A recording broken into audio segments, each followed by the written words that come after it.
जय श्री कृष्ण दोस्तों, आप सबका अपने चैनल पुण्य धर्म में स्वागत है। आज हम सब माघ मास कथा के 26वें अध्याय का श्रवण करेंगे। अगर आप सब इसके पहले की कथाएं नहीं सुने हैं तो जरूर सुन लीजिए, तभी आपको पुण्य फल की प्राप्ति होगी। पथिक कहने लगा कि हे प्रेत, तुमने सारस के वचन किस प्रकार और क्या सुने थे, सो कृपा करके कहिए। प्रेत कहने लगा कि इस वन में कुहरा नाम की नदी पर्वत से निकलती है। मैं घूमता घूमता उस नदी के किनारे पहुंचा और थकावट दूर करने के लिए वहां पर ठहर गया। उसी समय लाल मुख और तीखे दांतों वाला एक बड़ा बंदर वृक्ष से उतरकर जल्दी से वहां पर आया जहां एक सारस सोया हुआ था। उस चंचल बंदर ने कई एक पक्षियों को देखकर उस सोए हुए सारस को दृढ़ता से पैरों से पकड़ लिया और सब पक्षी उड़कर वहां से चले गए, परंतु सारसी भयभीत होकर विलाप करती हुई वहीं पर रुक गई। नींद के दूर होने तथा भय से नेत्र खोलकर सारस ने बंदर को देखा और मधुर वाणी से कहने लगा, हे बंदर, तुम बिना अपराध मुझको क्यों दुख देते हो? इस संसार में राजा भी केवल अपराधियों को ही दंड देता है। तुम्हारे जैसे श्रेष्ठ प्राणी किसी को पीड़ा नहीं देते। हम अहिंसक और दूसरे के कर्मों को नहीं देखते। जल की काई खाने वाले, आकाश में उड़ने वाले, वन में रहने वाले, अपनी स्त्री से प्रेम करने वाले, दूसरों की स्त्री को त्यागने वाले, दूसरों की बुराई से दूर रहने वाले, चोरी न करने वाले, बुरों की संगत से वर्जित, किसी को कष्ट न देने वाले हैं। सो इस प्रकार मुझ निरपराधी को हे बंदर छोड़ दो। मैं तुम्हारे पहले जन्म के वृत्तांत जानता हूँ। यह वचन सुनकर वह बंदर उसको छोड़कर दूर बैठ गया और कहने लगा कि तुम मेरे पूर्व जन्म के वृत्तांत को कैसे जानते हो? तुम अज्ञानी पक्षी हो और मैं वन में घूमने वाला हूँ। सारस कहने लगा कि मैं अपनी जात की स्मृति के बल से तुम्हारे पूर्व जन्म का सब वृत्तांत जानता हूँ। तुम पूर्व जन्म में विंध्य पर्वत के राजा थे और मैं तुम्हारे कुल का पूज्य पुरोहित था। तुम राजा होकर अपनी प्रजा को पीड़ा दिया करते थे। विवेकहीन तुमने बहुत सा धन इकट्ठा किया। सो वानर, प्रजा की पीड़न रूपी अग्नि की ज्वाला से तुम पहले ही तप चुके हो।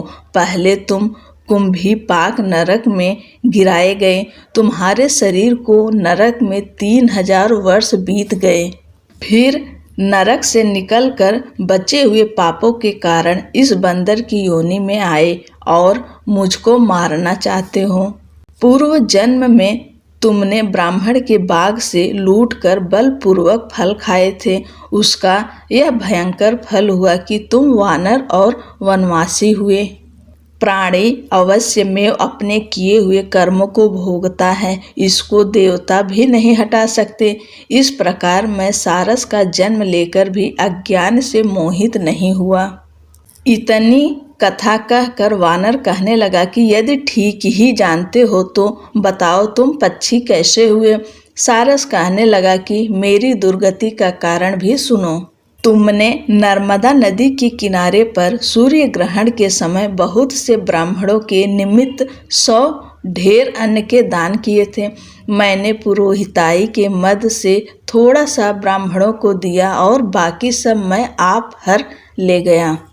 इन ब्राह्मणों के द्रव्य का अपहरण करने के पाप से मैं पहले कालसूत्र नरक में और फिर रक्त करदुम नरक में, जहाँ पर बड़े बड़े कीड़े थे और रक्त तथा पीप से भरा हुआ नाभि तक, नीचे सिर और ऊपर पैर किए हुए पीप चाटता हुआ उस दुर्गंध वाले नरक में कीड़ों आदि से काटा जाकर 3000 वर्ष तक उस यातना को भोगता रहा।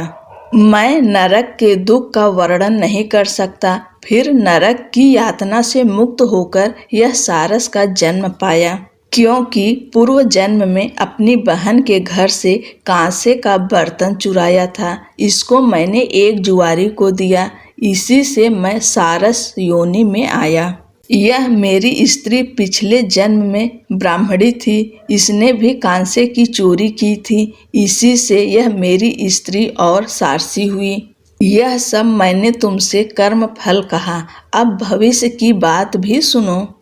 अब मैं, तुम और यह मेरी स्त्री भी हंस होंगे और काम रूप देश में सुख से निवास करेंगे।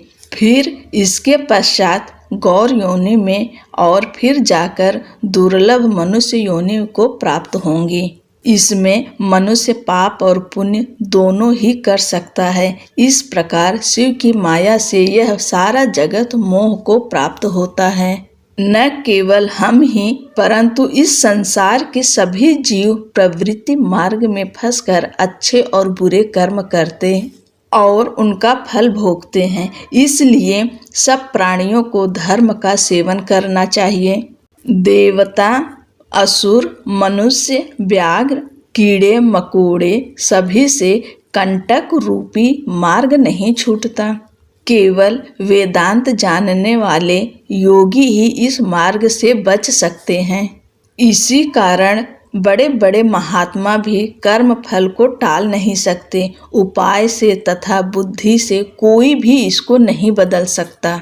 तुम पहले राजा थे, फिर नरक में गए, अब बंदर की योनि में वन में फिरते हो और फिर भी ऐसा ही जन्म पाओगे। ऐसा विचार कर आनंद पूर्वक और धैर्य धरकर विचरते हुए काल की प्रतीक्षा करो। तब वानर ने कहा कि पहले जन्म में मैं तुम्हारी पूजा करता था, अब तुम मुझको प्रणाम करते हो। तुम जात के स्मरण से मेरे पूर्व जन्म के वृत्तांत को जानते हो। आनंद पूर्वक रहो, तुम्हारा कल्याण हो। तुम्हारे वचनों को सुनकर मैं मोह रहित होकर वन में विचरूंगा।